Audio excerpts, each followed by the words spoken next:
প্রতিটি uranium fuel palette থেকে এমন তাপশক্তি তৈরি হয় যা দিয়ে 1 মিলিয়ন কিলোওয়াট ঘন্টার বিদ্যুৎ উৎপন্ন করা যায়, যেটা দিয়ে হাজার হাজার বাড়ি 1 বছর পূর্ণ চলতে পারে।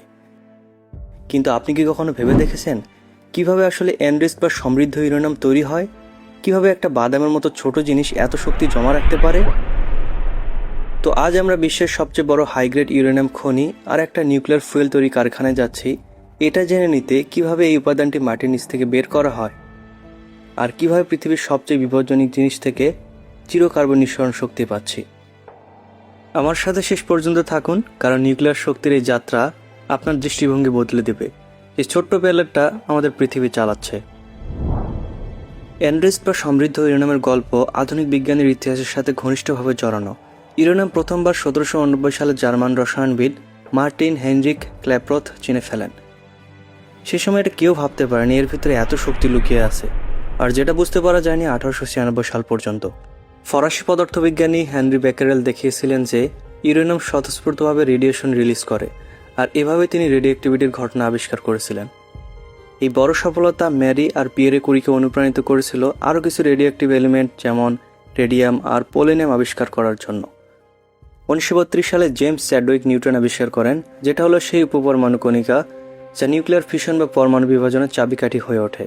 এর কয়েক বছর পর 1938 সালে জার্মান রসায়নবিদ অটো হান আর ফ্রিটজ স্ট্রাসমান দেখিয়েছিলেন যে ইউরেনিয়াম 235, যেটা প্রাকৃতিক ইউরেনিয়ামে খুবই বিরল একটি আইসোটোপ, যাকে নিউটন আঘাত করলে ভেঙে বিশাল পরিমাণে শক্তি রিলিজ হয়।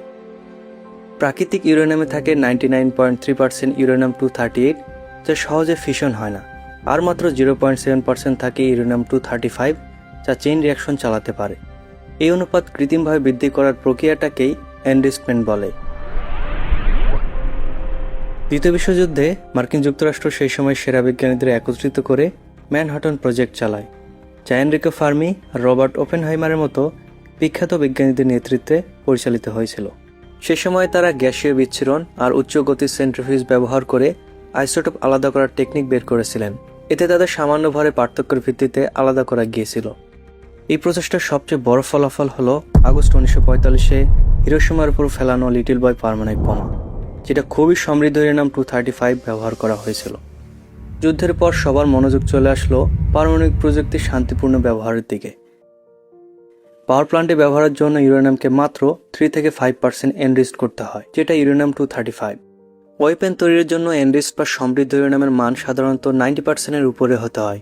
এই কারণেই পারমাণবিক বিস্তার আজ পৃথিবীর সবচেয়ে বড় চিন্তার বিষয়। বর্তমান সময়ে সমৃদ্ধ ইউরেনিয়াম দিয়ে চালানো রিঅ্যাক্টরগুলো পৃথিবীর প্রায় 10% বিদ্যুৎ উৎপন্ন করে। সবকিছু শুরু হয় মাটির নিচে। অস্ট্রেলিয়া, কাজাখস্তান আর কানাডার মতো দেশ বিশ্বের ইউরেনিয়ামের প্রায় 60%-এর বেশি উত্তোলন করে। এই উপাদানটা মূলত ইউরেনাইট নামের একটি খনিজে পাওয়া যায়, যা সাধারণত 0.1% থেকে 2%-এর মধ্যে ঘনত্ব থাকে। কিন্তু কানাডার সাসকাচুয়ান প্রদেশে পৃথিবীর সবচেয়ে উচ্চমানের ইউরেনিয়াম খনি আছে, যেখানে ইউরেনিয়াম খনিজের ঘনত্ব 20% পর্যন্ত হতে পারে, যা গড়ে বিশ্বের 100 গুণের চেয়েও বেশি।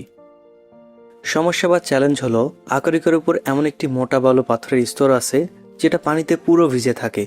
ইউরেনিয়াম বের করতে গিয়ে যেন খনিতে পানি ঢুকে না যায়, সেজন্য ইঞ্জিনিয়াররা কৃত্রিমভাবে মাটি জমাট বাঁধানোর আর্টিফিশিয়াল গ্রাউন্ড ফ্রিজিং পদ্ধতি ব্যবহার করেন। টাংস্টেন কার্বাইড দিয়ে তৈরি ড্রিল বিট ব্যবহার করে তারা পাথরের ভিতর ছিদ্র করে কুলিং পাইপের নেটওয়ার্ক বসায়। এরপর -22 ডিগ্রি ফারেনহাইট তাপমাত্রায় ঠান্ডা করা ক্যালসিয়াম ক্লোরাইডের লবণাক্ত ব্রাইন দ্রবণ পাইপের ভিতর দিয়ে প্রবাহিত করা হয়, যা বালু পাথরের ছোট ছোট ছিদ্রের ভিতরে থাকা পানিকে জমিয়ে ফেলে। এতে ইউরেনিয়াম আকরিককে চারপাশের পানি থেকে আলাদা করে রাখে এবং নিরাপদে উত্তোলন করা সম্ভব হয়। প্রতিটি পাইপ বসাতে প্রায় 8 দিন পর্যন্ত সময় লাগে এবং পুরো সিস্টেমে প্রায় 200টি পাইপ দরকার হয়। এরপর উত্তোলন শুরু হয় একটি সরু পাইলট হোল দিয়ে, যা বড় ড্রিলিং যন্ত্রপাতিকে সঠিকভাবে আকরিকের স্তর পর্যন্ত পৌঁছাতে সাহায্য করে। এরপর একটি রিমার ড্রিল ব্যবহার করে খনির গর্তটাকে আরও বড় করা হয় এবং আকরিক ভেঙে ফেলা হয়। ভাঙা পাথরগুলো নিচের সংগ্রাহক কক্ষে জমা হয়। পুরো প্রক্রিয়াটি রিমোট কন্ট্রোল দিয়ে পরিচালিত হয়, যাতে শ্রমিকরা ধসে পড়ার ঝুঁকি এবং তেজস্ক্রিয়তার ক্ষতি থেকে নিরাপদে থাকে। খনির ভিতরে সবসময় তাজা বাতাস প্রবাহিত রাখা হয়, যেখানে প্রতি 20 মিনিটে একবার করে বাতাস পরিবর্তন করা হয়। ভূপৃষ্ঠে তোলার পর আকরিকগুলো একটি রেডিওঅ্যাক্টিভিটি স্ক্যানার দিয়ে পরীক্ষা করা হয়, যা নিশ্চিত করে এতে সাধারণত 15 থেকে 18% পর্যন্ত ইউরেনিয়াম আছে, যা খুবই উচ্চমানের বলে ধরা হয়। এরপর আকরিকগুলোকে ছোট ছোট টুকরো করে মিহি আলুর মতো করা হয় এবং পানির সাথে মিশিয়ে মিশ্রণ তৈরি করা হয়, আর সেটা পাম্প করে উপরের দিকে নিয়ে আসা হয়। বিশেষ ধরনের ট্রাক এই মিশ্রণ প্রায় 50 মাইল দূরের একটি প্রসেসিং মিলে নিয়ে যায়। এরপর এই মিশ্রণে অ্যাসিড যোগ করা হয়, যেটা ইউরেনিয়ামকে আলাদা করে গলিয়ে ফেলে আর অন্য খনিজগুলো ট্যাঙ্কের তলায় জমে যায়। এরপর ইউরেনিয়ামযুক্ত তরল অংশ আলাদা করে বিভিন্ন রাসায়নিক প্রক্রিয়ার মাধ্যমে বিশুদ্ধ করা হয় এবং প্রায় 1560 ডিগ্রি ফারেনহাইট তাপমাত্রায় গরম করা হয়। তারপর ইউরেনিয়ামকে ইউরেনিয়াম হেক্সাফ্লোরাইড গ্যাসে রূপান্তর করা হয় এবং উচ্চ গতির সেন্ট্রিফিউজ মেশিনে পাঠানো হয়। এই মেশিনগুলোর ভিতরে আইসোটোপগুলোর ভরের সামান্য পার্থক্যের কারণে আলাদা হওয়া শুরু হয়।